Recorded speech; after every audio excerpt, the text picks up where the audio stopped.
Commission இப்ப இந்த ஒரு கிளைம் வைக்க மாட்டாங்களா திமுக? என்னன்னாக்கா நீங்க சொன்ன மாதிரி நாங்க அரசியல் செறிவு உள்ள ஒரு மாநிலமா இருக்கிறோம். ஏன்னா நீங்க 2 பேர் தான் மாத்தி மாத்தி ஆண்டு இருக்கிறீங்க. திமுக, அதிமுக 2 பேர் திராவிட அதிகமான கட்சி. ஆண்டு நாங்க ஆண்டு இருக்கோம். தொடர்ந்து 10 வருஷம் ஆண்டு இருக்கோம். 31 ஆண்டுகள் நீங்க ஆண்டு இருக்கீங்க. 25 ஆண்டுகள் அவங்க ஆண்டு இருக்கிறாங்க. இப்ப என்னன்னாக்கா இப்படியாப்பட்ட மாநிலத்துல நாங்க கொஞ்சம் அவேரா இருந்தோம். நாங்க ஒரு கட்சியா அவேரா இருந்தோம். அதனால இது காப்பாத்தப்பட்டுருச்சு அப்படிங்கிற மாதிரி சொல்ல மாட்டாங்களா? எனக்கு காப்பாற்றப்பட்டது இல்லப்பா. அதாவது ஒரு பக்கம் அவங்களோட ஸ்டாண்ட் எப்படி தெரியுமா, எங்களுக்கு சார் வேணான்னு போராட்டம் நடத்துவாங்க. ஆனா ஒரு பக்கம் பிஎல்ஓ கிட்ட இருக்கிற ஃபார்ம் எல்லாம் பிடிங்கின்னு ஓடிடுவாங்க. இடையூறே யார் தெரியுமா பண்றது? எலெக்ஷன் கமிஷன் கொண்டு வந்த சீர்திருத்தத்துக்கு ஆளுகின்ற கட்சி ஒரு புரிதல் இல்லைன்னு சொல்றதை நான் ஏத்துக்க மாட்டேன். இன்னைக்கு டெக்னாலஜி வளர்ந்து போச்சு. அதுவும் தமிழ்நாடெல்லாம் ஒரு விஷயம் அறிவிச்ச உடனே மறுநாளே செய்யக்கூடியவங்க. இப்போ 100% ஃபார்ம் அவங்க கொடுத்துட்டோன்னு தானே சொன்னாங்க. இன்னைக்கு 97 லட்சம் பேர் ஒருவேளை இல்லாதவங்க அதுக்கு கால அவகாசம் கொடுத்துருக்காங்க, இன்க்ளூட் பண்ணிக்க போறாங்க. நீங்க ஏன் பயம் பதட்டம்? நீங்க ஏன் பிடிங்கின்னு ஓடுறீங்க? பிஎல்ஓ கிட்ட இருக்க ஃபார்ம் எல்லாம் தூக்கிட்டு ஏன் ஓடுறீங்க? உங்களால தான் இடையூறு, உங்களால தான் சிறுபான்மையருக்கு இடையூறு, உங்களால தான் பொதுமக்களுக்கு இடையூறு, உங்களால தான் பெண்களுக்கு இடையூறு.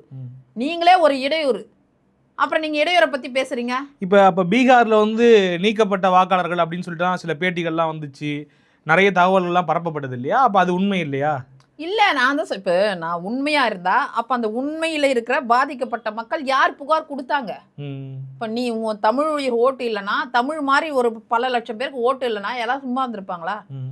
சரி, அதுல பாதி பேர் படிப்பு இல்லை, பாதி பேர் படிச்சவங்களா இருப்பாங்களா? அவங்க எலெக்ஷன் கமிஷன்ல புகார் கொடுத்துட மாட்டாங்க. சீஃப் எலெக்ஷன் கமிஷனர் பேட்டி கொடுக்கும்போது என்ன சொல்ற, ஒரு புகார் வரலன்றாரு. அது மட்டும் இல்லாம மக்கள் மன்றத்திலே தோத்து போய் நிக்கிறீங்களே தோல்வி முகத்தோடு. எதை நீங்க முன்னெடுத்து போனீங்களோ அதுலயே நீங்க தோத்து போயிட்டீங்களே. அப்ப இது ஒரு பொலிட்டிக்கல் ஸ்டண்டா தான் பாக்குறீங்க?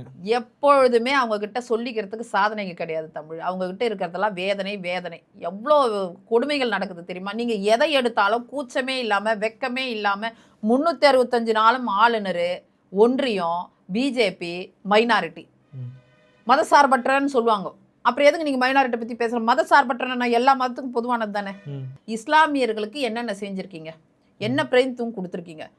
கிறிஸ்டியனை பற்றி பேசுகிறீங்க, கிறிஸ்டியன்ஸ்க்கு என்ன விழா கொண்டாடி இருக்கீங்க, என்ன பிரதித்துவம் கொடுத்துருக்கீங்க, எத்தனை சர்ச்சை புனரமைச்சிருக்கீங்க, எத்தனை முஸ்லீம்ஸ்க்கு மசூதியை புனரமைச்சிருக்கீங்க, இல்லை எங்களை போல் எத்தனை சேவைங்க நீங்கள் செஞ்சுருக்கீங்க? நாங்கள் கிட்டத்தட்ட வருஷம் வருஷம் எங்களோட பட்ஜெட்டில் 10 கோடி ஒதுக்குவோம். எதுக்கு?